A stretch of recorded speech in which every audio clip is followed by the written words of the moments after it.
मेरे YouTube channel में आपका स्वागत है।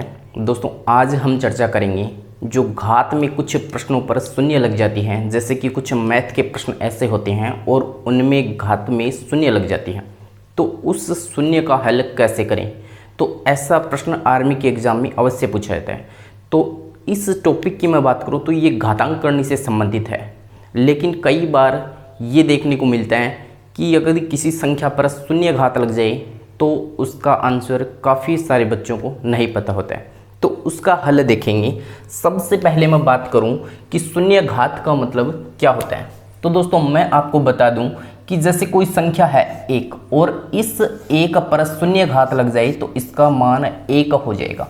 जैसे कि मैंने कोई संख्या लिख दी 2 और इस पर शून्य घात लग जाए तो इसका मान हो जाएगा 1। यानी कि कोई भी संख्या हो और उस संख्या पर शून्य घात लग जाए तो उसका मान हमेशा 1 हो जाएगा। तो प्रश्न नंबर पहला है, क्या दे रखा है 5 गुणा में 6 की पावर 1। तो इसका मतलब है कि 5 और गुणा में 6 की पावर शून्य का मान क्या हो जाएगा 1। चिन्ह किसका है माइनस का। फिर क्या दे रखा है 1 और क्या दे रखा है प्लस। 2 की पावर शून्य का मान क्या हो गया 1। 5 को मैं 1 से गुणा करूंगा आ जाएगा 5 और चिन्ह माइनस का। 1 में से 1 चला जाए तो 1 प्लस का और 1 माइनस का क्या बच गया 0। इसका मतलब इसका आंसर हो गया 5। ऐसे ही प्रश्न नंबर 2 है, जिसमें क्या देखा है कि 10 की घात 2 गुणा 5 की घात 2 का होल करके शून्य घात और लगा रखी है। बटे में क्या है 100 है। तो इसका मतलब ये है कि जैसे ये घात के ऊपर घात लगी हुई है, तो दोस्तों घात के ऊपर यदि घात हो तो घातें गुणा हो जाती हैं।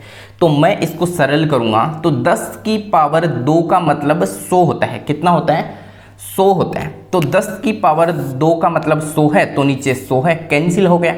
5 की पावर 2 और ऊपर शून्य घात लगी है, तो 2 को मैं शून्य से गुणा करूंगा तो शून्य आ जाएगा।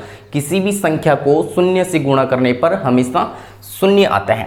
तो 5 को इस 2 को मैं शून्य से गुणा करूं तो आ गया 0, यानी कि 5 की घात 0।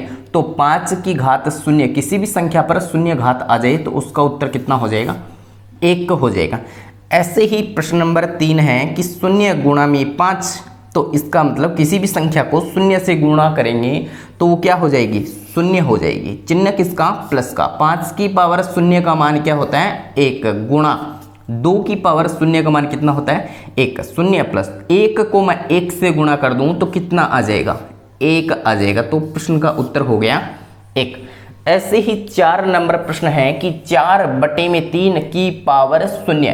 तो दोस्तों इसको अलग अलग करके लिखूं तो मैं लिख सकता हूं कि 4 के ऊपर भी शून्य घात है और 3 के ऊपर भी शून्य घात है, और किसी भी संख्या पर शून्य का मतलब है कि उसका मान क्या हो गया 1, और 1 बटे 1 का मान हो गया 1। प्रश्न नंबर 5 है 6 गुणा में 2। इसका मतलब हो गया ये वाला कितना हो गया ये वाला हो गया 12, और 12 के ऊपर कितनी घात है शून्य घात है। गुणा में क्या है 5 है और बटे में 5 की पावर 0 का मतलब 1, और 1 को 5 से गुणा कर दूं क्या आ जाएगा 5। 5 से मैं 5 को काट दूं तो क्या आ गया 1, और किसी भी संख्या पर शून्य घात हो तो क्या बच गया 1 बच गया। ऐसे ही प्रश्न नंबर 6 है कि 4 की पावर 0 का मान क्या हो गया 1, और 5 की पावर 0 का मान क्या हो गया 1, प्लस 6 की पावर 0 का मान भी 1। ऐसे ही 5 की पावर 0 का मान 1, ऐसे ही 6 की पावर 0 का मान 1 और 4 की पावर 0 का मान 1। तो प्लस का 1 माइनस का 1 कैंसिल, फिर प्लस का 1 फिर माइनस का 1 फिर प्लस का 1 माइनस का 1, तो सभी कट गए, क्या बच गया 0 बच गया। तो दोस्तों इस प्रकार के प्रश्न शून्य घात से पूछे जाते हैं। तो अगर आपको वीडियो अच्छा लगी तो इसे लाइक करें और मुझे कमेंट करके अवश्य बताएं। धन्यवाद।